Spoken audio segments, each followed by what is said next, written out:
আসসালামু আলাইকুম। আবারও চলে আসছি আপনাদের মাঝে নতুন একটা রেসিপি নিয়ে। আজকের রেসিপি হলো বাইলা মাছের চচ্চড়ি। আমি করব কিভাবে বাইলা মাছটা চচ্চড়ি করতে হয় আপনাদেরকে দেখাচ্ছি। আমি আগে বাইলা মাছটা ভালোভাবে কেটে ধুয়ে নিয়েছি। এখন আমি বাইলা মাছটার মধ্যে পেঁয়াজ, আলু, কাঁচামরিচ কেটে ধুয়ে নিয়েছিলাম, এটা দিয়ে দিলাম।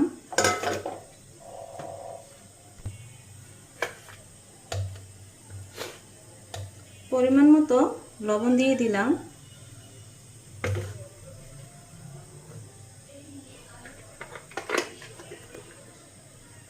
পরিমাণ মতো হলুদের গুঁড়া, 1 চামচ ধনিয়া গুঁড়া,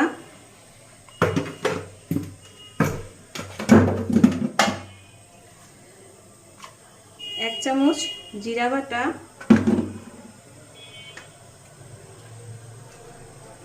1/2 চামচ আদা বাটা,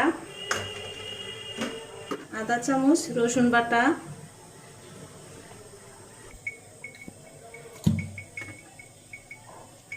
পরিমাণ মতো সয়াবিন তেল দিয়ে দিলাম।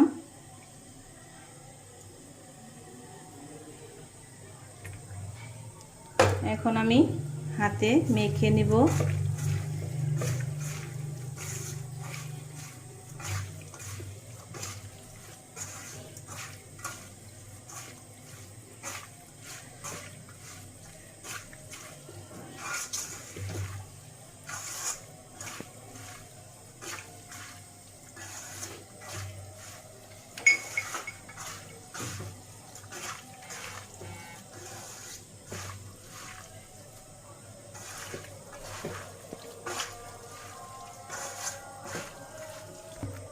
সামান্য পরিমাণ মতো পানি আমি এই জায়গায় দিয়ে দিলাম।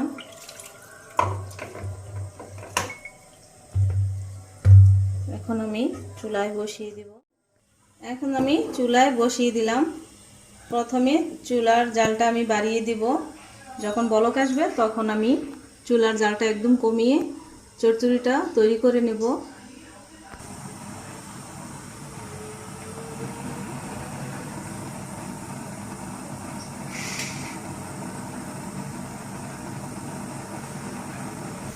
আমি এখন টমেটো দিয়ে দিলাম। 2টা টমেটো আমি ছোট ছোট করে কেটে রেখেছিলাম, টমেটোটা দিয়ে দিলাম।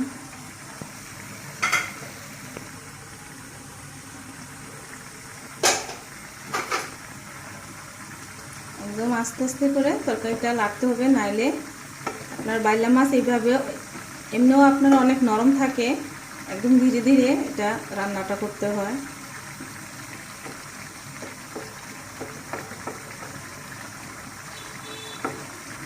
আমি ঢেকে দেব না, ঢেকে দিলে মাছটা একদম গলে যাওয়ার সম্ভাবনা আছে, তার জন্য ঢাকা বাদেই আমি রান্নাটা করে আপনাদেরকে দেখাচ্ছি।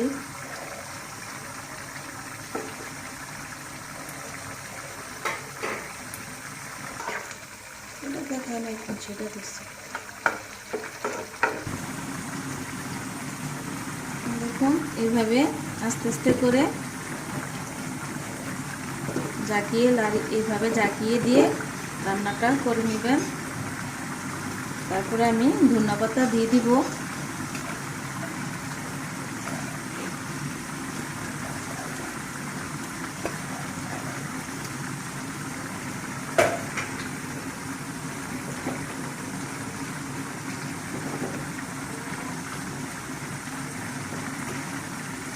কয়েক সেকেন্ডের মতো রান্নাটা হয়ে যাবে, আর কয়েক সেকেন্ড আমি চুলায় রাখবো।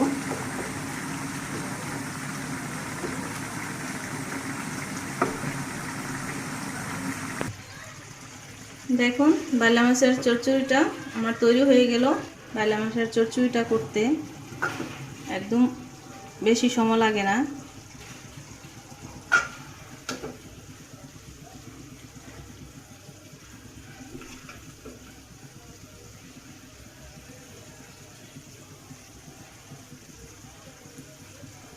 দেখুন মাছগুলো আমার একদম আস্তে আস্তে আছে, মাছ একটাও ভাঙে নাই।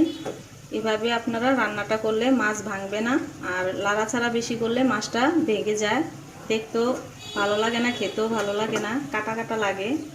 তাই এভাবে আপনারা রান্নাটা করে নেবেন। তৈরি হয়ে গেল আজকে বাইলা মাছের চচ্চড়ি। কেমন হয়েছে আমাদেরকে কমেন্ট বক্সে জানাবেন। আমার চ্যানেলটা লাইক করে দিবেন, সাবস্ক্রাইব করে দিবেন। আমার পেজে আঁকি রেসিপি ফলো করবেন। আমার ভিডিওটার মাঝে আপনারা থাকার জন্য অনেক ধন্যবাদ। সুস্থ থাকুন, ভালো থাকুন। আল্লাহ হাফেজ।